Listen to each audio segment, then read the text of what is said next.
At last, we've made it to the crown chakra. As we were starting this video, it became clear that the information that was available could not possibly be contained in just one short video. It had to be expanded into several to really do the topic justice. This topic is going to connect everything we've talked about in the past. Chakras, dimensions, crystals, sacred geometry, astral travel, heaven and earth. It's one of the most amazing topics. One that, if scientifically and spiritually understood, will completely change everything. And that's the key. It needs to be understood both scientifically and spiritually, not just one or the other. When both the left and the right brain sync up and understand each other, that is when the true realization hits you and things really start to make a lot of sense, like a light going off in your head. And it's perfect because the topic for these next few videos is light. I also have a special surprise today. Teal Scott is with me, and she's going to be helping share some valuable information about light, enlightenment, and vibration.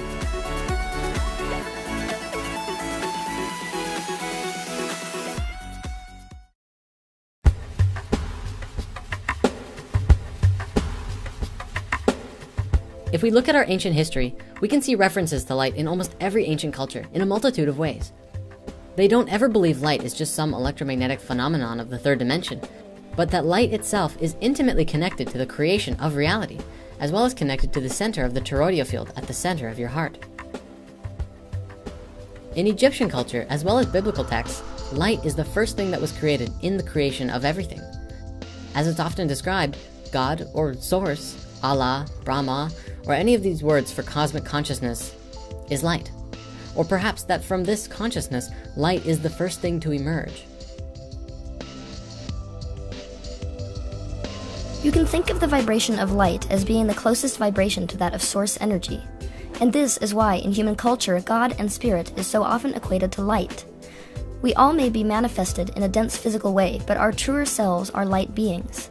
Based on the thoughts that we hold in our minds, our day-to-day choices, and the degree that we limit ourselves to illusion instead of awareness, we either prevent or allow ourselves from becoming a living embodiment of the light being that we are.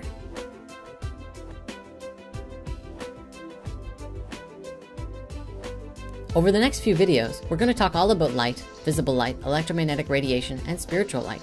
And we need to make this distinction right off the bat, because visible light is only light that the eye can see.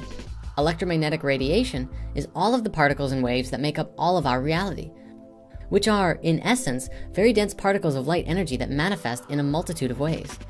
Spiritual light, as I understand it, is the same thing, but on another level higher than that. Spiritual light is the light of awareness, the light of consciousness, and the light within your heart. The first manifestation of the physical dimension is light, the kind of light that the sun projects and the eye perceives. This light most closely matches the frequency of the light that we can call spiritual light. In many cultures, the sun was representative of this understanding. The sun is an excellent example of this. It is the nucleus of our solar system, the bringer of life and light, which was seen as a force akin to God.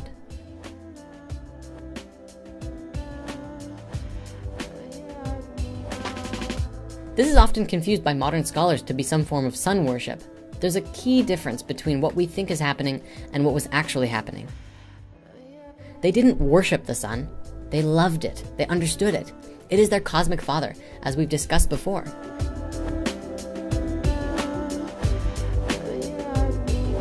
The sun is the closest representation we have in this dimension to understanding source energy.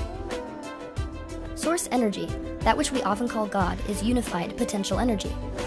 Being unified and potential energy, this means that in order to know itself, Source had to express itself in a way that would enable it to understand separateness and finite properties. And so, all of the dimensions were created. As the dimensions were created, the vibrations and experiences of each one became more and more separate in nature until it arrived at this physical dimension, which is where we currently find ourselves. All around the world, there's an idea that is widely understood known as enlightenment. To be enlightened is to become aware of your spiritual nature, to become more aware to a greater understanding of truth. As it's often described, enlightenment is like shining a light on old belief systems that no longer work. Here's an example. On our planet, we had a movement that took place a few hundred years ago called the Industrial Revolution.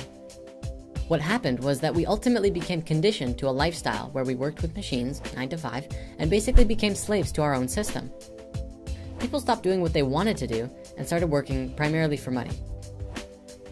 And maybe we weren't doing exactly what we wanted to before that, and the Industrial Revolution was the creation of something new. It wasn't bad, and what it did was propel us forward technologically. What then happened was our school systems adopted the same system, ultimately to condition our children from a very young age to get into the 9-to-5 system as well. At the time, we thought it was the right thing to do. What we are realizing now is that this system is conditioning us to become cogs in the wheels of our civilization rather than independent creators who are born and taught to go into the world and create something magical. And you can see a difference when kids defy the school system and do what they want. People like Steve Jobs chose to drop out of college and completely transform the way that we use computers forever. And Albert Einstein couldn't sit still in class and ended up revolutionizing the field of physics.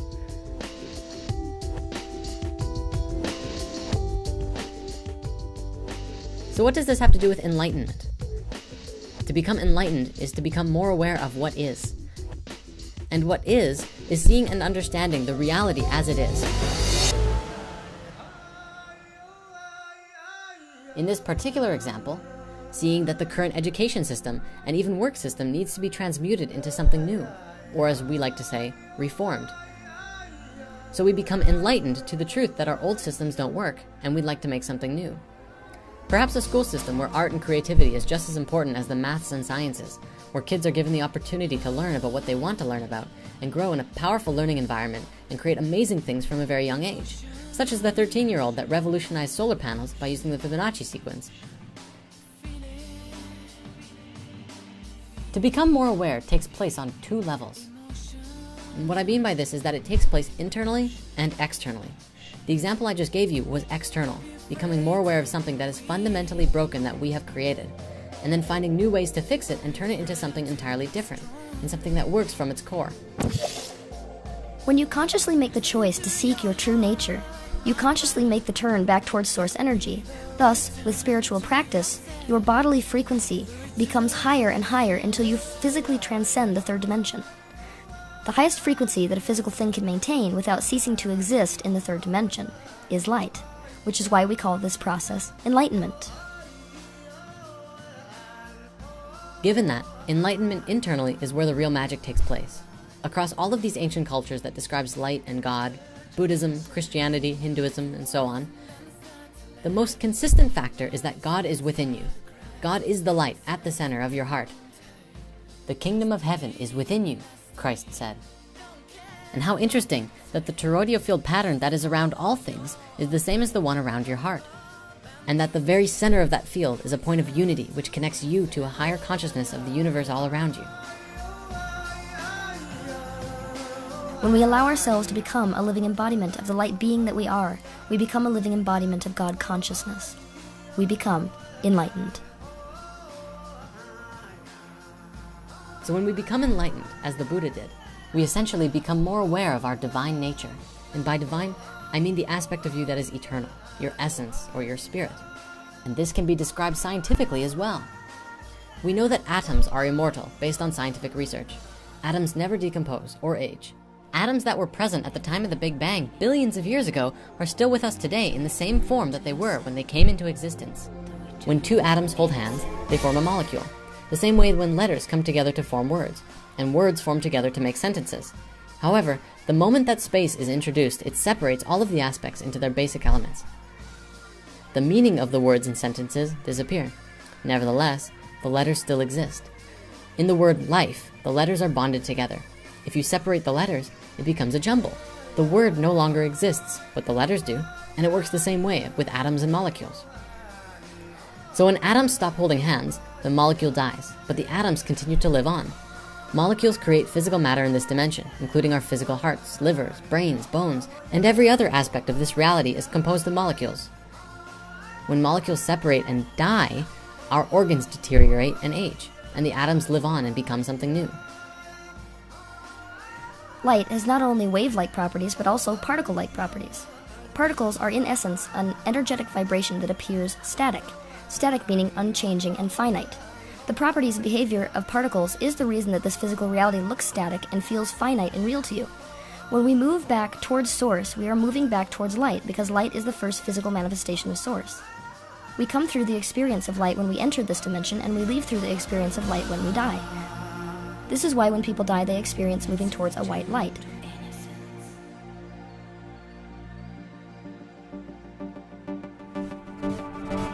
Keep in mind that nothing really dies, but simply energy is transmuted. The energy that was created between the molecules do not disappear out of existence when something dies. It is simply transmuted. The consciousness moves on. When our physical body dies, our consciousness moves on as well. Our awareness is transmuted and moves into something new. The physical body can decompose, but we don't. We cannot. So let's bring this back around full circle. Light. Does light decompose? Is that even remotely possible? Light can bend, dance, shine, and shimmer. And when you break it apart, it becomes color and more finely tuned vibrations. Considering all things are vibration, perhaps the light energy that creates your being too is just a creation of consciousness within a field of possibilities, with you at the very center, sharing space with the rest of the universe. Enlightenment is understanding that you are not your thoughts, but the awareness of the thoughts themselves. Enlightenment is understanding that you have a right to exist because you do exist, and so does everything and everyone else in existence. It is knowing and seeing truth, which is everything that is, without any preconceived ideas or stories being put on top of circumstances. Enlightenment is shining your light, sharing your truth, expressing yourself, and consciously participating in reality in your highest way. It is choosing growth over stagnation, even if it causes you discomfort. It is asking questions and questioning the answers, and always asking more questions. It's making decisions and then letting go and trusting that decision. It's acknowledging when you've made a mistake and hurt someone or broke something, and then cleaning up your mess. It's taking responsibility for yourself in all of your actions. It's also the understanding that you are not alone and that anything is possible. That the kingdom of earth is external to yourself and the kingdom of heaven is internal, the space where everything is connected.